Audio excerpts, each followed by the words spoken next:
अंडा के बिना, दारू अंडा के बिना।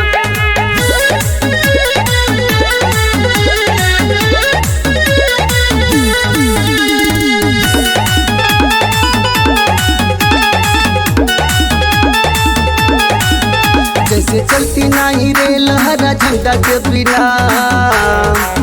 दारू अंडा के बिना। जैसे चलती नहीं रेल हरा झंडा के बिना, वैसे नीक नहीं लगे दारू अंडा के बिना, वैसे नीक नहीं लगे दारू अंडा के बिना, वैसे नीक नहीं लगे दारू अंडा के बिना, वैसे नीक नहीं लगे दारू अंडा के बिना।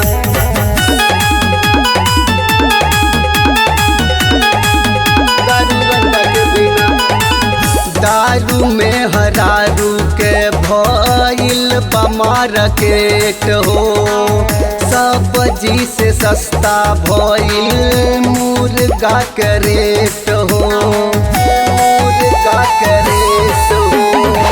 दारू में हरारू के भइल मार्केट हो, सब्जी से सस्ता भइल मुर्गा के रेट हो। चोखा नीक नहीं लगे आलू भंटा के बिना, चोखा नीक नहीं लगे आलू भंटा के बिना, वैसे नीक नहीं लगे दारू अंडा के बिना, वैसे नीक नहीं लगे दारू अंडा के बिना, वैसे नीक नहीं लगे दारू अंडा के बिना।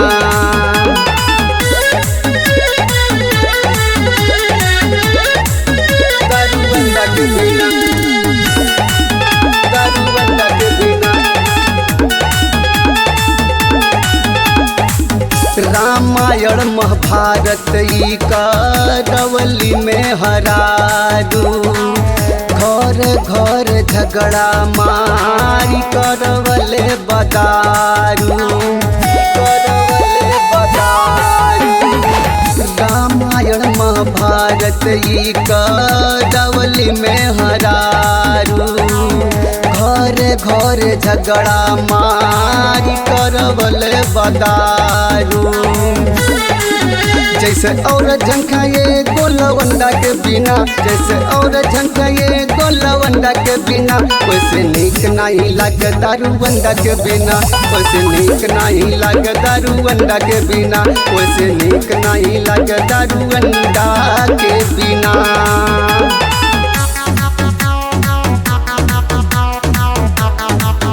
दारू अंडा के बिना,